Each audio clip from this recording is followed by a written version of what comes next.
everyone, welcome back to channel that's called as Mathematics by Rumina, and today I'm here to teach you application of derivative miscellaneous exercise question number 1 to question number 3. So let's get started. Let's not waste much time over the same thing. Now it says me that show that the function given by fx equals to log x upon x is maximum. Basically जो मेरा main function है वो कौन सा है? मेरा main function, my main function is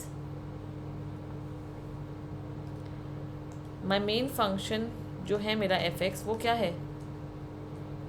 log x upon x. This is my main function जिससे मुझे क्या दिखाना है? जिससे मुझे मैक्सिमा दिखाना है at x equals to e पर. अब एक चीज़ देखो, मैक्सिमा कैसे दिखाएंगे? By obtaining derivative, double derivative, and then we can solve it. So question rule, x square x as it is, ये होगा 1 upon x minus derivative of x is 1 into में log x. ये और ये cancel out, तो क्या बचा? Equal to 0 के इक्वेट कर दो, 1 minus log x upon x square. Now we know that x square वहाँ जाके क्या हो जाएगा? It's going to become 0. So basically we can just solve it further on. That is going to become your log x equals to 1. That means x is equals to the value of x is equals to log, like basically the inverse of log, which is your e. We got the value of x as e. Now let's obtain your double derivative. That means the derivative of this one part. So x की power 4 2x, derivative क्या होगा? 1 minus log x का, it would be minus 1 upon x minus, now derivative of x square would be 2x. Sorry, यहाँ पे तो x square आएगा ना, x square would be as it is, extremely sorry.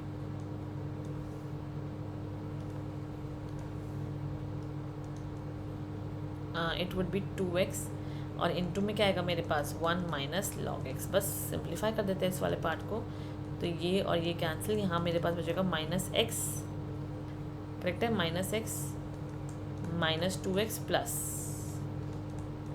2x log x upon x की power 4 which is going to be your minus 3x plus 2x log x upon x की power 4. Now let's keep your f double dash x where x equals to e to obtain the answer.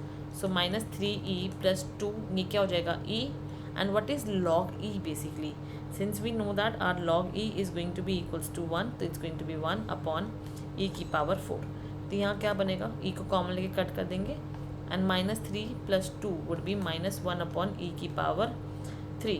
अब देखो ये वाला जो part है, this part, that means 1 upon e की power x, where x is any real number. तो वो क्या होती है? वो value is always positive, that value is always positive. तो ये क्या होगी? Always positive, and we have a negative sign over है, so it's going to be less than 0. That means therefore my function is maxima at x equals to e. And prove. Miscellaneous question था पर बहुत बहुत बहुत simple question है, basic concept से बना हुआ है. Now question number 2, let's obtain the answer for this. ये भी काफ़ी सिंपल है. The 2 equal sides of N isosceles triangle, isosceles triangle ये हो गया मेरे पास. the two equal sides, let this be x and let the base be b. the two equal sides of isosceles triangle with the fixed base b are decreasing at a rate of 3 centimeter per second. that means मुझे क्या given है? मुझे dx upon dt given है, that is minus 3 centimeter per second. how fast is the area decreasing when two equal sides are equal to the base? Basically हमें area की बात करनी है. एरिया क्या होता है ट्रायंगल का? The basic formula for the area of triangle is half into base into height. Isosceles triangle है इसलिए हम ये वाला फॉर्मूला यूज़ कर सकते हैं. Decreasing when two equal sides are equal to the base basically. So अब एक चीज़ बताओ, if I just draw a altitude over here and I just say this angle is 90, so can I say that this is going to be your b/2, है ना? इसका half हो जाएगा, median है एक तरीके का. सो ये b/2, इसको h मान लेते हैं, बिकॉज आई नो मुझे यहाँ से h निकालना पड़ेगा. b मेरे पास ऑलरेडी यहाँ पे बेस b दिया हुआ है. So let's obtain h in terms of x, because मेरा b जो है वो कांस्टेंट है, बेस जो है वो ऑलरेडी गिवन है, तो गिवन चीज़ हमेशा कांस्टेंट होती है. तो h क्या आएगा मेरे पास?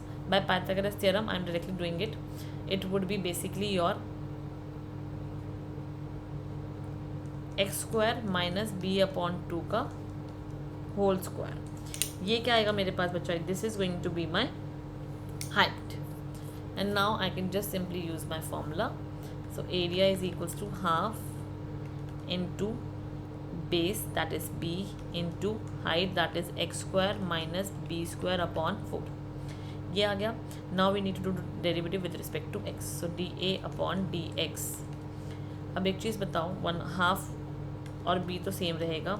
डेरिवेटिव क्या होगा इसका? Since we know root x का डेरिवेटिव क्या होता है, it is basically 1/2 root x derivative of x also, that is 1. So that is 1/2 root of x square minus b square upon 4 into में derivative of x square is basically 2x. Correct है. And we are going to do the derivative with respect to time, because यहाँ पे मैं देखने बोल रही time के respect में होगा. So d x upon d t which is your -6, तो वो यहाँ पे पुट कर देंगे. 2 और 2 मैंने यहाँ से कट कर दिया. So 1/2b root of x square minus b square upon 4 into में x, और यहाँ पे क्या आएगा बेटा? -3b आएगा ही आएगा. ये क्या मिल गया मुझे? I got this basically as my D A by D X. What I need to show? I need to show that my X is equals to B basically, है ना. That my area is decreasing, minimum भी दिखाना है. And when two equal sides are equal to its base. तो अब कैसे कर सकते हैं? So first of all it is already we know that when two equal sides, जो भी मेरे पास equal sides are equal to base, that is x is equals to b. so if I just do one thing, that is dA by dt के लिए मैं x equals to b put कर दूँगी. तो let's see what I am going to obtain. मुझे decreasing दिखाना है. -3b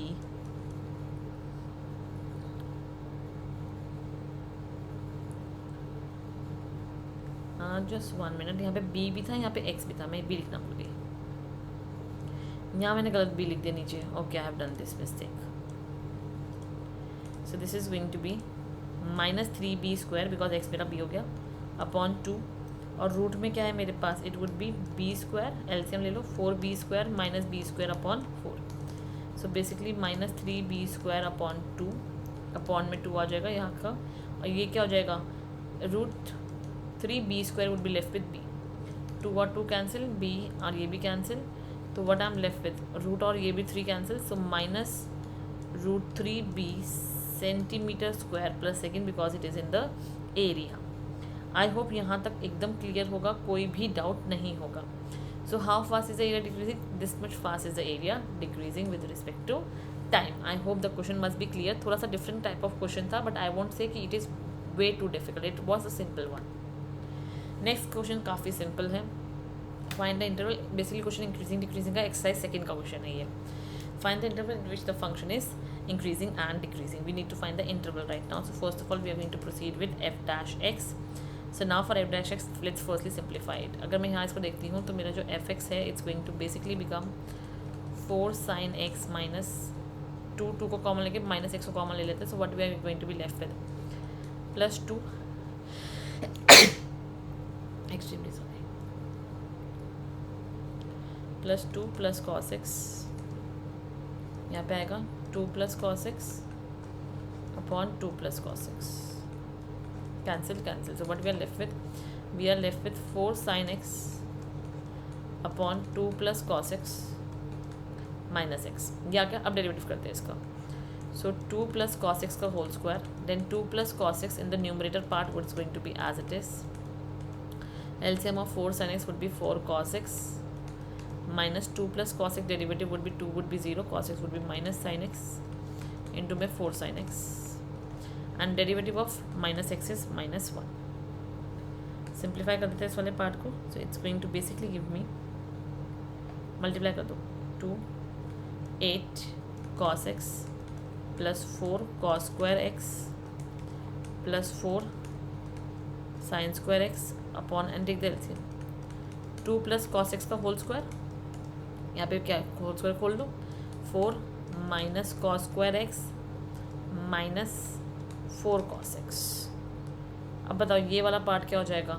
4 because 4 into 1 बनेगा ये तो मेरे पास, और 8 cos x हो जाएगा 4 cos x. 4 cos x plus 4 minus 4 minus cos square x.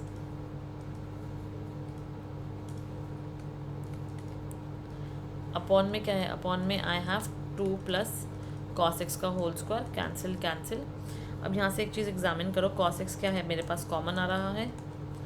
4 minus cos x upon 2 plus cos x का होल स्क्वायर. अब यहाँ पे एक चीज़ बताओ, ये दिस इज़ अ स्क्वायर, तो ये हमेशा पॉजिटिव रहेगा. We can just leave this. We are left with this cos x may be equal to 0 और cos x is equal to 4. ये तो मेरे रेंज से ही बाहर है, -1 और 1 के बीच में नहीं है. Cancel. cos x is equal to 0. Only this is the possible value. That means x can be equals to π/2 and कहाँ होगा 3π/2. Only these two values are possible for cos x equals to 0. That means basically we need to work on the interval 0 से π/2, π/2 से 3π/2 and 3π/2 से 2π. Take a note. I am going to read all this. Just remember, try to remember your f'(x) because मुझे इस वाले part की जो है ज़रूरत पड़ेगी, तो मैं इसको आगे लिख दूँगी. ठीक है. So I am going to erase all the ink from here now. So now right now the intervals that I have is 0 से π/2, π/2 से 3π/2, 3π/2 से 2π. And the function that we are going to check for the increasing and decreasing function is the f'(x), that is your cos x 4 minus cos x upon 2 plus cos x का whole square. अब मुझे यहाँ पे जज करना है basically. अब देखो इसके बीच में cos x तो पॉजिटिव रहेगा, 4 माइनस cos x, जितनी बड़ी वैल्यू -1 और 1 के बीच में रहेगी तो it's going to be positive again. ये तो पॉजिटिव रहेगा ही रहेगा, तो positive. That means it is increasing. 0 π/2 से ये नीचे वाला तो हमेशा पॉजिटिव रहेगा, छोड़ दो इसको. π/2 से 3π/2 that means second and third interval. Second and third interval में मैंने अभी तक अपना जो कॉस है वो डिक्रीजिंग ही रहेगा. सो माइनस एंड यहाँ पे क्या है बेटा, यहाँ पे चाहे कुछ भी हो जाए -1 और 1 के बीच में तो रहेगा ना. So it's going to be plus. So ये क्या होगा, minus. That is decreasing. And now for this our cos is again positive. So it's going to be positive, positive, positive. That means increasing. That means we can just simply say that strictly increasing on 0, π/2 and 3π/2, 2π, and decreasing on π/2, 3π/2. That is your interval. Thank you so much. आज हम सिर्फ 3 question solve करेंगे. In the next class we are going to solve more 3 questions. Thank you so much everyone. Bye bye. Take care and stay healthy.